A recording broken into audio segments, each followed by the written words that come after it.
আল্লাহ বলেন, আল্লাহর হাবিবকে লক্ষ্য করে হাবিব আপনি বলেন, ইন্না সলাতি আমার নামাজ, ওয়া নুসুকি আমার কোরবানি, ওয়া মাহিয়ায়া আমার জিন্দিগি, ওয়া মামাতি আমার মরণ, লিল্লাহি রাব্বিল আলামিন বিশ্ব জগতের প্রতিপালক আল্লাহর জন্যে। আমাদের নামাজ হবে কার জন্যে? আরো আসতে বলেন, আরো আসতে কোন? মাশাআল্লাহ, একটু জোরে বললেন। আমার আল্লাহ কোন? যে বলবে আমার নামাজ কার জন্য, আমার কোরবানি কার জন্য, আমার জীবনটা হবে কার জন্য, আমার মরণটা হবে কার জন্য, আমার বিয়ে শাদী কার জন্য, আমার ছেলে মেয়ে হবে কার জন্য, আমার ব্যবসা বাণিজ্য কার জন্য, আমার রাজনীতি হবে কার জন্য? জোরে বলেন। আমরা সুদ খাইয়াম কার জন্য? কিন্তু কয় না, কি এটা কর না দি? আমরা সুদ খাই কার জন্য? সুদে টাকা লাগাই কার জন্য? ঘুষ খাই কার জন্য? এগুলো সব শয়তানের জন্য। একটু চিল্লিয়া বলেন না নাউযুবিল্লাহ, ঠিক না? তাহলে যার জিন্দিগি হয় আল্লাহর জন্য, তার আদর্শটি হলো নবীর আদর্শ, তার আদর্শই হলো সাহাবায়ে কেরামের আদর্শ। আর যার আদর্শ হয়, যার জিন্দিগি হয় শয়তানের কাজে, তার আদর্শ হলো ইবলিসের আদর্শ, আবু জেহেলের আদর্শ, ফেরাউনের আদর্শ। তার ঠিকানা হবে জাহান্নাম। উচ্চ আওয়াজে বলেন না নাউযুবিল্লাহ। আমরা বেহেশতে যাইতে চাই না জাহান্নামে যাইতে চাই? আর একটু জোরে বলেন, কারা কারা জাহান্নামে যাবেন একটু হাতটা তোলেন। কি হ্যাঁ দেখছেন নি? বুঝছে না? ও আল্লাহ, এটার নাম পরীক্ষা। এটার নাম কি? পরীক্ষা। আমরা সবাই জান্নাতে যাইতে চাই, রাজি আছেন? এটা দুইটা হাত তুলে আমার আল্লাহরে দেখান।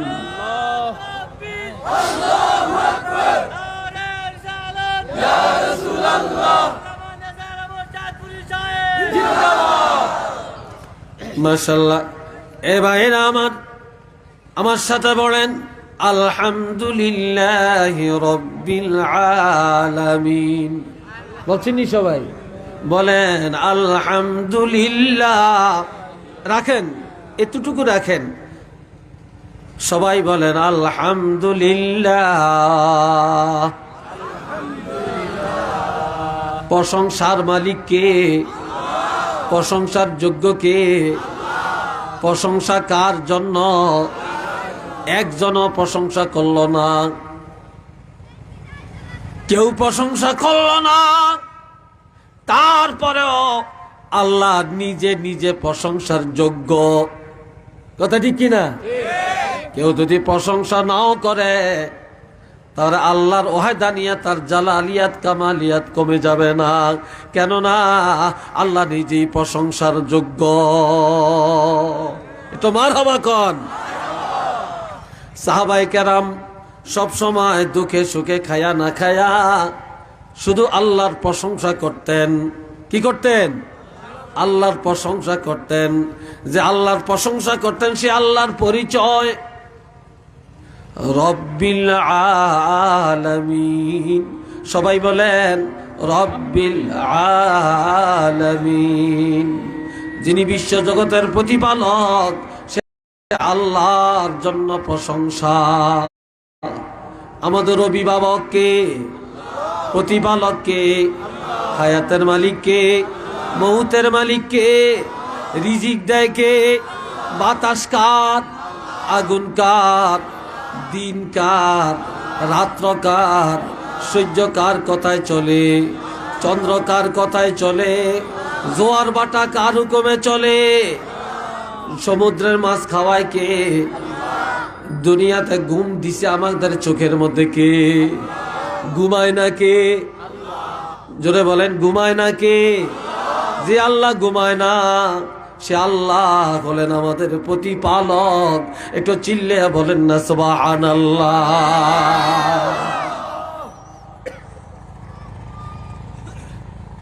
আমনেগো এলাইগঞ্জের থেকে রাখালগঞ্জ বাজারের থেকে কক্সবাজার যাইব সমুদ্র সৈকত চাইতে, একদল যুবক বাউ হিসে গাড়ি ভাড়া করছে। রাত্র 10টায় গাড়ি সারিয়া সিলেট গেছে। তো সিলেট যে তেল লইছে, গ্যাস লইছে, লইয়া গাড়ি হাইওয়ে রোডে চালাইছে, বাইপাস রোডে শেরপুর গেছে। শেরপুর যে বাইপাস রোডে গাড়ি রওনা করছে। সুপারভাইজার বা কন্ট্রাক্টর সবগুলো বাতি অফ করে দিছে। প্যাসেঞ্জাররা সিটগুলি সব লম্বা করে সিটের মধ্যে মাথা ফালাইয়া ঘুম যাওয়া শুরু করছে। ড্রাইভারের পিছনের দিকে নজর দিয়া দেখে সব প্যাসেঞ্জাররা ঘুমায়। ড্রাইভারও তো সারা রাত আর ঘুমা কেমনে থাকবে। মেশিনটা চালু দিয়া স্টার্টটা দিয়া গাড়ি চলতেছে, গাড়ির চাক্কা ঘুরে। ড্রাইভারও যদি বলে প্যাসেঞ্জাররা ঘুমায়, আমি এবার ঘুমাই, গাড়ি চলক, চলবনি? কি হইব? শুধু অ্যাক্সিডেন্ট। কত অ্যাক্সিডেন্ট হয়ে যায় আল্লাহ জানে, শুধু অ্যাক্সিডেন্ট না কোনো, ঠিক কিনা? ড্রাইভারও শেষ, গাড়িও শেষ, যাত্রীও শেষ। এই জন্য আমার আল্লাহ বলেন, আল্লাহু লা ইলাহা ইল্লা হুয়াল হাইয়ুল কাইয়্যুম লা তা'খুযুহু সিনাতুন ওয়ালা নাওম। আল্লাহ তার পরিচয় দেন আল্লাহ। তিনি হলেন আল্লাহ, তিনি হলেন রব, তিনি হলেন অভিভাবক, তিনি হলেন মালিক। যে আল্লাহ ছাড়া কোনো ইলা নাই। তিনি চিরঞ্জীবী, তিনি চিরস্থায়ী। আল্লাহর মরণ নাই, লয় নাই, ক্ষয় নাই। ওয়াল আউয়াল ওয়াল আখির ওয়াল যাহির ওয়াল বাতিন। তিনি আছেন, ছিলেন এবং থাকবেন। তিনি প্রকাশ্যে আছেন এবং গোপনেও আছেন। লা তা'খুযুহু সিনাতুন ওয়ালা নাওম। আল্লাহর কোনো ঘুম নাই, জুরানিও নাই। কেননা সারা জগৎ ঘুমায়। জগতের পরিচালক যিনি রব, যিনি অভিভাবক, যিনি প্রতিপালক, যিনি পরিচালক, তিনি যদি ঘুমায় জগৎ চলবে না। যে আল্লাহ ঘুমায় না, সারা জগৎ ঘুমায়, সে আল্লাহর জন্য হলো প্রশংসা। এটা চিল্লিয়ে বলেন না সুবহানাল্লাহ।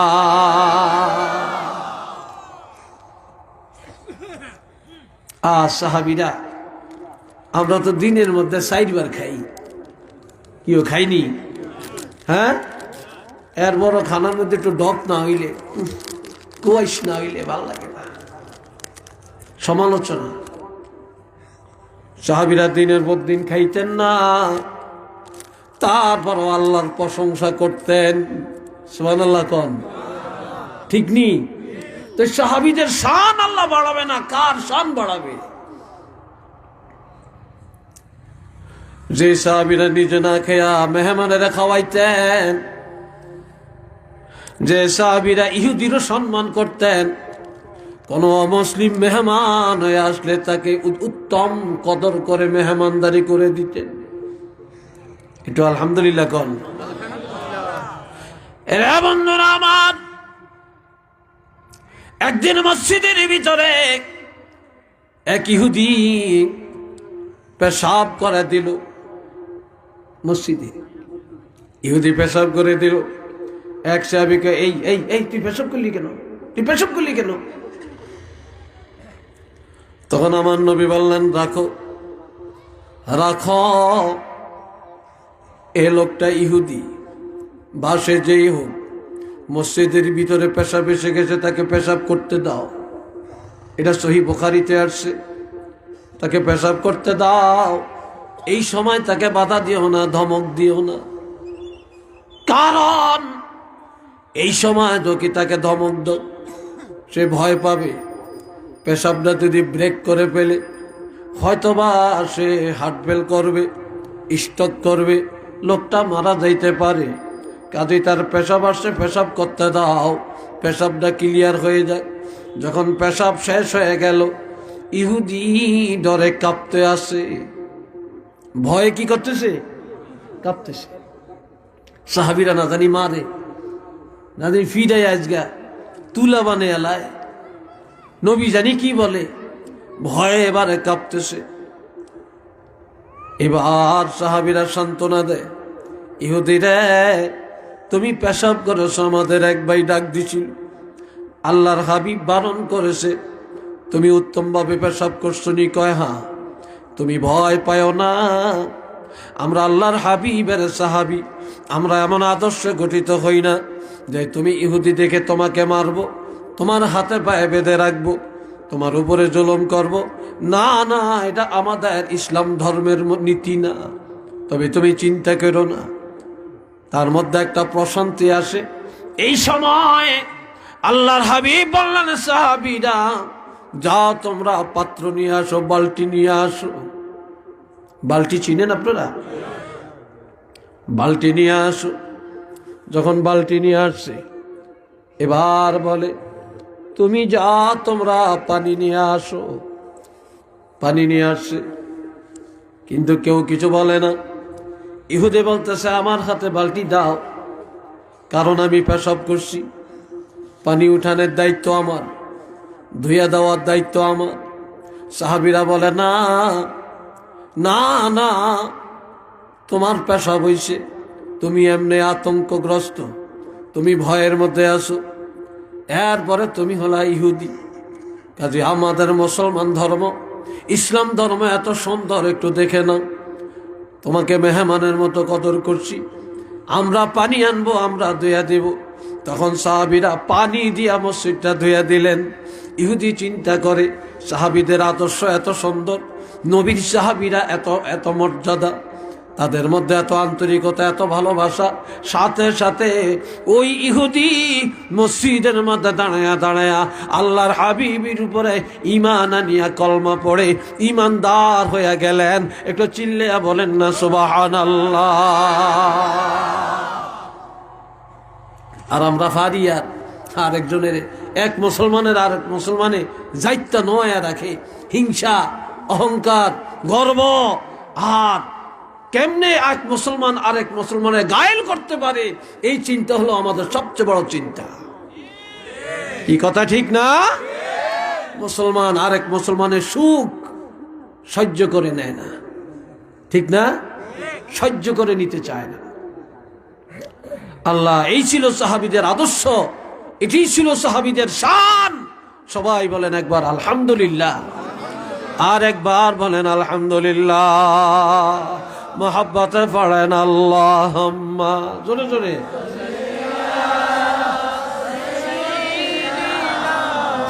মাওলানা মুহাম্মদ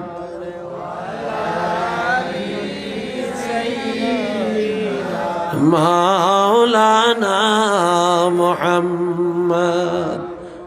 এই জন্য আমার ভাইরা, প্রশংসা কার? চিল্লিয়া বলেন। এই যে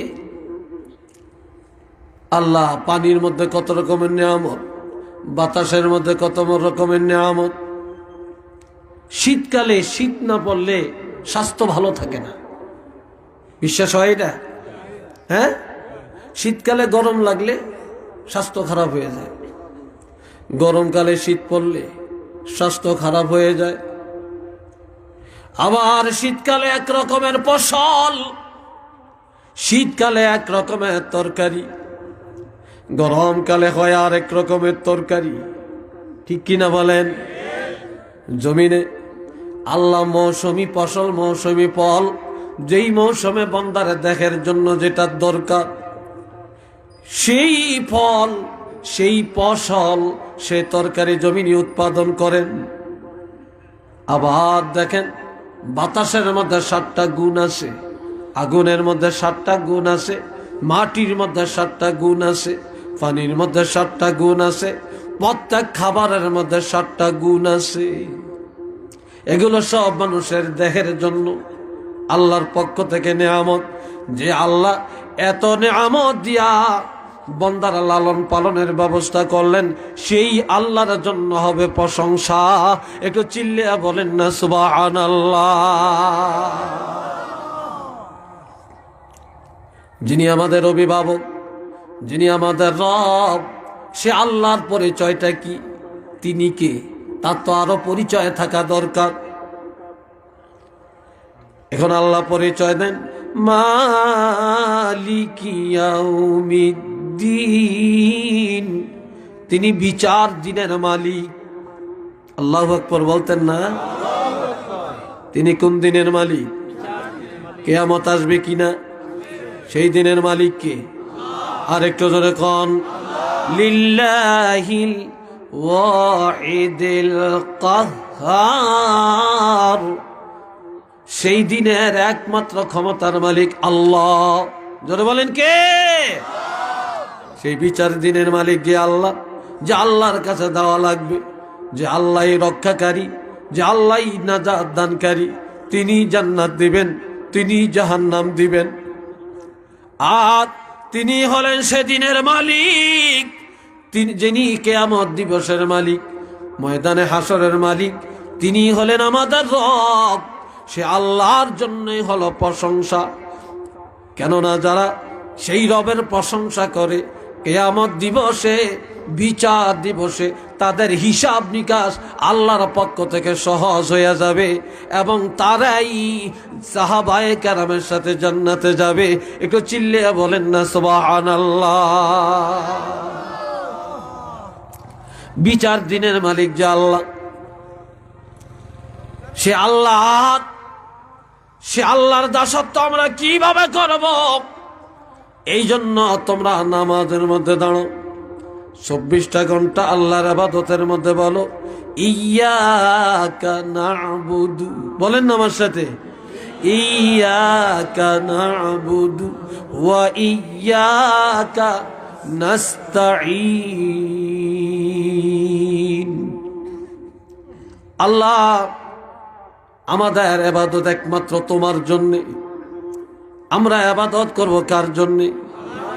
চিল্লিয়া বলেন, আর একটু জোরে বলেন।